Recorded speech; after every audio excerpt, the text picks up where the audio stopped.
नमस्कार। नवम श्रेणी समस्त शिशु भाई भौणी मानू आज कालांश को स्वागत जनाऊँगी। शिशु माने प्रथमे ब्रह्मनाद करवा तापरे कालांश आरंभ करवा। सावधान सिद्ध ब्रह्मनाद।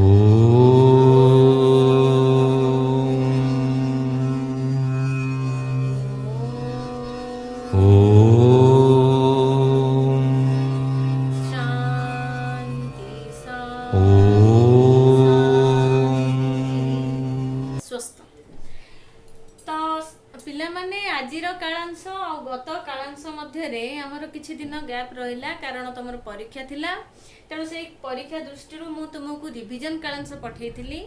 आ रिविजन कालांश रे आमर प्रथम द्वितीय और तृतीय पाठर आमर रिविजन हेतिला।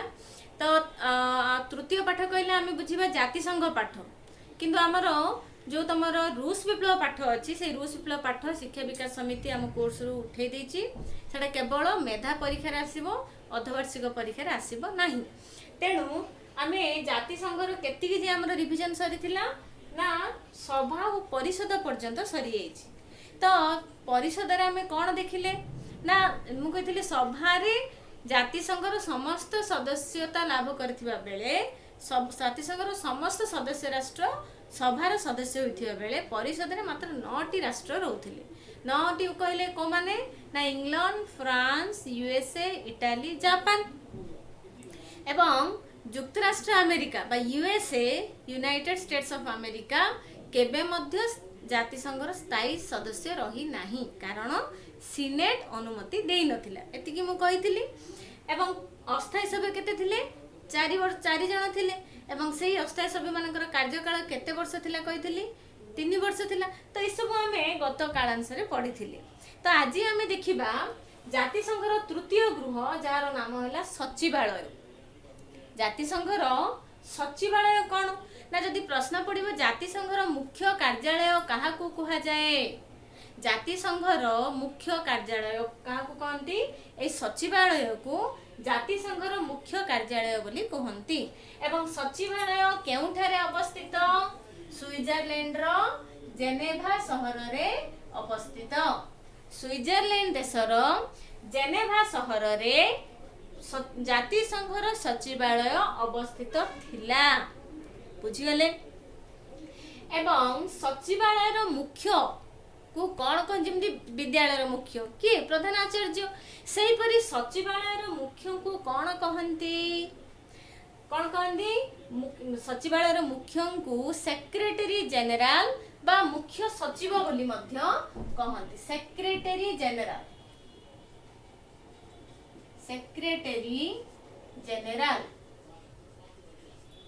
बा मुख्य सचिव बोली मध्य कुहा जाए। मन रहा सचिवालय जो मुख्य थिले तांको जे सेक्रेटरी जनरल एवं से किपरि नियुक्ति हेबे ना ए जो परिषदर भोट तथा सभार सुपारिश क्रमे सचिवालय मुख्य सेक्रेटरी जनरल नियुक्ति हेउथिले। बुझीगले। एवं सेक्रेटरी जनरल को व्यतीत आउरी 750 जन केते जन 750 जन कर्मकर्ता जातिसंघर सचिवालय रे कार्यरत थिले। अर्थात जातिसंघर जो 11टी विभाग थिला, जातिसंघ रे केतोटी विभाग थिला मोट 11टी विभाग थिला। जातिसंघर मुख्य को कौन कहा जाउथिला सेक्रेटरी जनरल। तो ई जो जातिसंघर कार्यालय रे मोट केते जन लोक काम करुथिले 750 जन।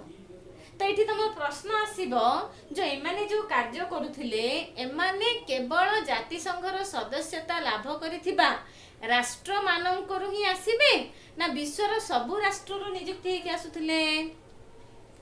आमे जानिबा दरकार जे विश्वर जेकोसी राष्ट्रर अधिवासी माने जातिसंघर सचिवालय रे कार्य करि पारुथिले। से केवल जातिसंघर सदस्यता लाभ करथिबा राष्ट्ररु ही एठी काम करिवे तार किछि अर्थ नाही। से जातिसंघर सदस्य हेइ नथिबो किंतु से सेक्रेटरी जनरल हेइ परिबे। मन रहा तो विश्वर जेकोसी राष्ट्रर सदस्य माने बा राष्ट्रर अधिवासी माने जाति संघरे कार्य करि पारुथिले जो 750 जन थिले जो 11टी विभाग थिला बा जो सेक्रेटरी जनरल थिले एमाने जेकोसी राष्ट्ररु नियुक्ति हेकी आसिकी कार्य करुथिले बुझिगले तो एमाने जो 750 जन आसुथिले एमाने का द्वारा नियुक्ति हेकी आसथिबे एमाने तो सेक्रेटरी जनरल आसिले सभार भोट तथा परिषदर सुपारिश क्रमे आसिले तापर जो 750 जन को नियुक्ति दिया गला एमान को नियुक्ति किए देले परिषदर स्थायी सदस्य मानकर अनुमति बा अनुमोदन क्रमे ए जो सेक्रेटरी जनरल थिले से कोन करथिले 750 जन कर्मकर्ता को नियुक्ति देउथिले एवं ए जो सचिवालय कार्यरत थिबा प्रत्येकटी व्यक्ति अर्थात सेक्रेटरी जनरल बा महासचिव ठू आरंभ करी जेते सब कार्य जो 750 जन कार्यकर्ता थिले ए समस्ते कौन को भलिया चिंताधारा हबा दरकार ना से माने निज देशर नियंत्रण रु बाहर को आसी से माने निज देशर नियंत्रण दिन रु मुक्त होई निज स्वार्थ को त्याग करी सभा और परिषद तथा सचिवालयर अधीन रे रही केवल निज देश पई कार्य करिवेनी समग्र विश्व पई कार्य करिवे एई भलिया मनोभाव रहिबा दरकार बुझिगले तो सचिवालयर कार्यरत थिबा समस्त कार्यकर्ता निज स्वार्थ को त्याग करी निज राष्ट्रर नियंत्रणाधीन रु मुक्त होई समग्र विश्व पई कार्य करिवार गुणावली विशिष्ट हवा निहाती आवश्यक थिला बुझिगले तेणु जो सचिवालयर प्रथम सेक्रेटरी जनरल किए थिले सचिवालयर प्रथम सेक्रेटरी जनरल थिले सार एरिक ड्रुमांड सार एरिक ड्रुमांड थिले प्रथम सेक्रेटरी जनरल सचिवालय प्रश्न पड़िबो सचिवालयर प्रथम महासचिव बा सेक्रेटरी जनरल किए थिले सार एरिक ड्रुमांड से कौन कहथिले ना ये जो सचिवालय केवल किछि जातीयतावादी लोकंक समष्टि नुहे सचिवालय केतेक लोकंक जो किछि जन कार्यरत करथले सेमानंकर समष्टि को सचिवालय कुहा जायनी सचिवालय कौन ना समग्र विश्वर आंतर्जातिक संगठन तो सचिवालय समग्र विश्वर आंतर्जातिक संगठन परी कार्य करिबा आवश्यकता अछि बोली सार एरिक ड्रुमांड जे कि कौन थिले सचिवालयर प्रथम महासचिव थिले से केउ देशर थिले इंग्लैंड सार एरिक ड्रुमांड केउ देशर थिले इंग्लैंड देशर थिले देन आसिले आभेनल द्वितीय आभेनल केउ देशर थिले फ्रांस मंडला तो सचिवालय द्वितीय महासचिव नाम कौन थिला आभेनल मंडला से केउ देशर थिले फ्रांस तृतीय महासचिव ना कौन थिला लेस्टर से केउ देशर थिले आयरलैंड बुझियले वेरी इंपोर्टेंट तीन जन का नाम हमें मन रखिबा प्रथम आसिले सार एरिक ड्रुमांड इंग्लैंड देशर आभेनल फ्रांस रो लेस्टर केउ देशर थिले आयरलैंड देशर थिले तो एमाने हेले प्रथम द्वितीय तृतीय महासचिव वेरी इंपोर्टेंट परीक्षा रे आसुची प्राय एटा मन रखिबा बुझिगले तो एटा हला हमर सचिवालय मन रहा सचिवालय केउठी अवस्थित ना स्विट्जरलैंड रो जेनेवा शहर रे सचिवालय को जातिसंघर मुख्य कार्यालय बोली कहा जाए सचिवालय मुख्य को कहा जाए सेक्रेटरी जनरल बा महासचिव से सचिवालय रे मोट 11टी विभाग थिला सचिवालय रे मोट 750 जन कर्मकर्ता कार्यरत थिले एवं एमाने सचिवालय सेक्रेटरी जनरल सभा और परिषद द्वारा नियुक्त होथिले एवं 750 जन परिषद तथा सेक्रेटरी जनरल द्वारा नियुक्ति होथिले बुझीगले सचिवालय कौन तो बर्तमान देखिबा सचिवालय कार्य कौन सचिवालय मुख्यतः 4टी कार्य अछि। तो प्रथम आसिला सभा और परिषद को आसीथिबा विभिन्न विषय गुड़िकर तालिका प्रस्तुत करिबा। विभिन्न विषय गुड़िक सभा रे आ परिषद रे कौन पई समाधान पई आसुथिला विभिन्न प्रकार विषय ते सब गुड़ाक विषय सभा परिषद द्वारा तदारख हेबा परे तार तालिका प्रस्तुत करथुला के करथुला ए सचिवालय। देन द्वितीय कोन आसिला गृहीत होइथिबा प्रस्ताव गुड़ी को कार्यकारी करिबा। जहाँ जहाँ प्रस्ताव गुड़ी को सभा परिषद रे गृहीत होउथिला ताकू कार्य रे लगाउथिला ताकू कार्यकारी करथुला। जहाँ जहाँ नीति नियम जहाँ जहाँ गुड़ी जो नीति नियम गुड़ी को प्रणयन होउथिला बा जहाँ जहाँ प्रस्ताव गुड़ी को गृहीत करा जाउथिला ताकू कार्यकारी करथुला बा कार्य रे लगाउथिला के सचिवालय। तृतीय कहला राष्ट्र मानक मध्य रे होइथिबा संधि बा राजीनामा गुड़ी को प्रकाश करिबा। जो जो राष्ट्र गुड़ी को विषय रे राष्ट्र गुड़ी को मध्य संधि होउथिला राजीनामा होउथिला ताकू प्रकाश करूथिला ताकू बाहरे प्रकाश करूथिला बा ताकू विभिन्न प्रकार कार्य रे ताकू कोन करूथिला कार्य रे लगाउथिला बा ताकू बाहरे प्रकाश करूथिला। प्रकाश माने बुझी पारथुबो बाहरे ताकू कोन करूथिला जणाउथिला समस्त तो के करूथिला सेटा सचिवालय।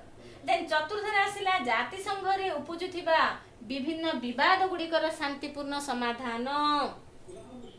जाति संघ रे जदि किछि विवाद होउथिला राष्ट्र गुड़िक मध्य किछि जदि विवाद होउथिला राष्ट्र राष्ट्र मध्य युद्ध आड़े जदि होउथिला बा राष्ट्र राष्ट्र मध्य जदि किछि समस्या देखा देउथिला ताहाले सेही समस्या सेही विवादर शांतिपूर्ण समाधान करिबा मध्य जाति संघर कोन थिला जाति संघर मुख्य कार्य थिला। बुझियाले तेति गेला हमर कार्य। देखो पिलाने वर्तमान देखिबा हम जाति संघर चतुर्थ संगठन स्थायी आंतर्जातिक न्यायालय। तो इंटरनेशनल इंग्रजी में कौन कहूचे इंटरनेशनल कोर्ट ऑफ जस्टिस जोड़ा कहते इंटरनेशनल कोर्ट। अच्छा तो स्थायी आंतर्जातिक न्यायालय केबे हेची ना 1922 मसीहा फेब्रुआरी मास 15 तारिख रे 1922 मसीहा फेब्रुआरी मास 15 तारिख रे स्थायी आंतर्जातिक न्यायालय प्रतिष्ठा हेछि। जेमिति सचिवालय स्विट्जरलैंड देशर जेनेवा शहर में प्रतिष्ठा होइथिला सेही परी स्थायी आंतर्जातिक न्यायालय कोठी अछि ना नेदरलैंड देशर हेग शहर रे अछि। सेटा जेनेवा रे अछि मन रख पिले एटा पढुछि दुईटा भितर कोढाले गोटे स्विट्जरलैंड शहर रो जेनेवा रे कोनटा अछि सचिवालय अछि किंतु स्थायी आंतर्जातिक न्यायालय कोठी अछि नेदरलैंड देशर हेग शहर रे। मन रहिला 1922 मसीहा फेब्रुआरी मास 15 तारिख रे नेदरलैंड देशर हेग शहर रे स्थायी आंतर्जातिक न्यायालय प्रतिष्ठा करा जायथिला। बुझियले प्रथमे जेतेबेले 1922 मसीहा रे को प्रतिष्ठा करा गला सेठारे 11 जण केते जण थिले 11 जण मुख्य विचारपति व 4 जण उप विचारपति थिले। 11 जण मुख्य विचारपति व 4 जण उप विचारपति थिले। बुझिगले 1930 मसीहा बेलकू ए जो 11 जण मुख्य विचारपति थिले ताहे 11 रु बढ़ी की केते हे गला 15 हैला। मन रखो जेतेबेले प्रथमे आंतर्जातिक न्यायालय प्रतिष्ठा हला मुख्य विचारपति थिले 11 उप विचारपति थिले 4। 1930 मसीहा बेलकू मुख्य विचारपति संख्या हे गला 11 रु बढ़ी की 15। 1936 मसीहा बेलकू ए जो उप विचारपति थिला एहा संपूर्ण रूपे उच्छेद करा गला केवल 15 जण मुख्य विचारपति को नै आंतर्जातिक न्यायालय चलिला। मन रहिला बुझी पारथिबे 1930 रे 11 रु 15 हला मुख्य विचारपति 1936 रे उप विचारपति पदवी को संपूर्ण रूपे उच्छेद करा गला केवल 15 जण मुख्य विचारपति को नै आंतर्जातिक न्यायालय चलिला। एवं ए जो मुख्य विचारपति मानक मध्य से माने निजे डिसाइड करिकि से माने निजे चिंता करिकि जनकू कौन सभापति एवं आउ जनकू उपसभापति से मानक मध्य रे जनकू जे 15 जनक मध्य जणे होथिले सभापति आउ जणे उपसभापति से मानक मध्य रे नियुक्ति करा जाउथिला। अच्छा तो ये जो 15 जन मुख्य विचारपति थिले बा उपविचारपति थिले सेमानंकु किए नियुक्ति देउथिला ना सभा व परिषदर पृथक पृथक भोट दान द्वारा बा पृथक पृथक भोट दान पद्धति द्वारा आंतर्जातिक न्यायालयर विचारपति मानंकु नियुक्ति दिया जाउथिला। बुझिगले सभा और परिषदर पृथक पृथक भिन्न भिन्न भोट सभार अलगा भोट होतिला परिषदर अलगा भोट होतिला सेमाने जाकु बाछुथिले सेमानक भोटर संख्या गरिष्ठता अनुसार जो मानक संख्या गरिष्ठ मिलुथिले सेमाने होतिले मुख्य विचारपति। अच्छा तो कौ माने सेमानकर निश्चित निर्दिष्ट गोटे जेमिति गोटे टीचरशिप पाई जणे बीएड किंबा एमएड किंबा मास्टर कोन गोटे क्वालिफिकेशन रहबा दरकार तो सेमिति ए जो विचारपति माने थिले सेमानंकर मध्य किछि निर्दिष्ट क्वालिफिकेशन थिला किछि योग्यता थिला कौन से योग्यता ना गोटे देशर सर्वोच्च न्यायालयर मुख्य विचारपति हेबा पाई जेउ सब योग्यतार आवश्यकता थिला सेतिकी योग्यता सह आंतर्जातिक आईन उपरे जहार गभीर ज्ञान थिला से भलिया जणे व्यक्ति को आंतर्जातिक न्यायालयर मुख्य विचारपति रूपे नियुक्ति दिया जाउथिला। मन रख पिले जदि पड़िला जे आंतर्जातिक न्यायालयर मुख्य विचारपतिंकर कौन योग्यता कौन थिला ना कौनसी गोटे देशर आंतर्जातिक न्यायालयर मुख्य विचारपति हेबा पाई जेउ सब योग्यतार आवश्यक सेतिकी योग्यता सह आंतर्जातिक आईन उपरे गभीर ज्ञान थिबो इंटरनेशनल लॉ उपरे से निश्चित रूपे पीएचडी बा जेकोसी माने अधिक ज्ञान थिबो से भलिया जने व्यक्ति से भलिया लोकंकु कोन कराउथिला ना मुख्य विचारपति रूपे नियुक्ति दिया जाउथिला।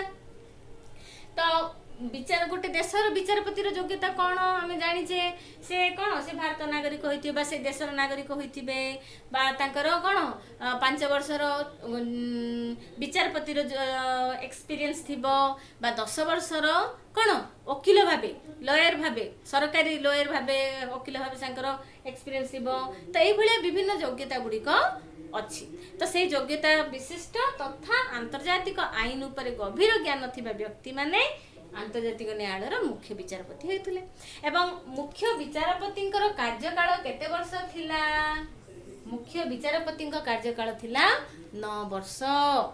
बुझिगले आंतर्जातिक न्यायालय बुझिले कोठी अछि नेदरलैंड रो हेग थारे केबे 1922 फेब्रुआरी 15 प्रथमे 11 जन मुख्य विचारपति 4 जन उपविचारपति थिले 1930 रे 11 संख्या बढ़ी 15 हैला 1936 रे उपविचारपति पद को उच्छेद करा गला एवं उपविचारपति मानकर योग्यता गोटे निर्दिष्ट योग्यता थिला एवं समानकर कार्यकाल थिला 9 वर्ष। बुझी पारले बुझीगले तो वर्तमान देखिबा आंतर्जातिक न्यायालयर विभिन्न कार्य गुड़िक मन रहा आंतर्जातिक न्यायालयर विभिन्न कार्य 4टा तार कार्य अछि। प्रथम आसिला आंतर्जातिक चुक्ति गुड़िकर शर्त व उद्देश्य को व्याख्या करिबा आंतर्जातिक जो इंटरनेशनल चुक्ति देश देश मध्य जो चुक्ति गुड़िक होथिला तार शर्त तार उद्देश्य तार लक्ष्य कौन से चुक्ति गुड़िक ताको व्याख्या करुथिला ता व्याख्या माने एलाबोरेट करुथिला प्रांजल भाबरे सेटा को उपस्थापन करुथिला।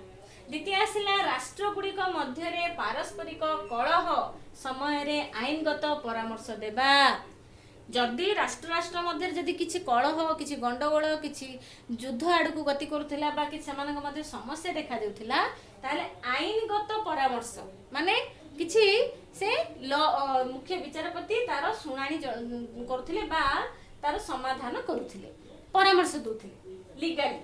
देन आसला तृतीय जाति संघर कोवेनांट को स्पष्ट बोधगम्य करिबा जाति संघ कोवेनांट माने कहिथिली जाति संघ कोवेनांट माने कोन ना जाति संघ राजीनामा को जो कोवेनांट रो अर्थ कोन राजीनामा जाति संघर जो राजीनामा गुडी कहउथिला जो चुक्ति गुडी कहउथिला बा जाति संघ जो कोवेनांट थिला ताकू स्पष्ट एवं बोधगम्य अर्थात ताकू संपूर्ण रूपे स्पष्ट करिबा सेटा ठीक कि भूल सेटा कोन समस्त को जणाइबा।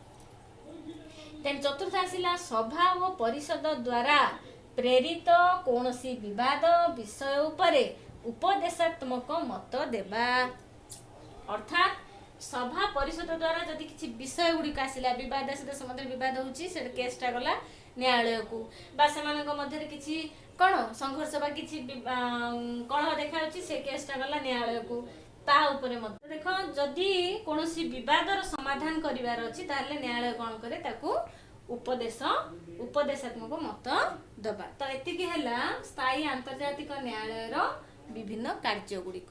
ତ ପିଲାମାନେ ଆଜି ଆମେ ଦୁଇଟି ସଂଗଠନ ବିଷୟରେ ପଢ଼ିଲେ, ଗୋଟେ ହେଲା ତମର ସଚିବାଳୟ ଆଉ ଗୋଟେ ହେଲା ସ୍ଥାୟୀ ଆନ୍ତର୍ଜାତିକ ନ୍ୟାୟାଳୟ। ମୁଁ ଆଶା କରୁଛି ଆ ଭିତରେ ବହୁତ ଇମ୍ପୋର୍ଟାଣ୍ଟ ପ୍ରଶ୍ନ ଗୁଡ଼ିକ ଅଛି, ତାକୁ ଭଲ ଭାବରେ ପଢ଼ିବା, जहाँ तुम भिडियो आराम से देखा भल भाव भिडियो देखा एवं टेक्स्ट बुक भल भाव पढ़ा, जहाँ डाउट अच्छी मत निश्चित फोन करी पचार। रोची धन्यवाद।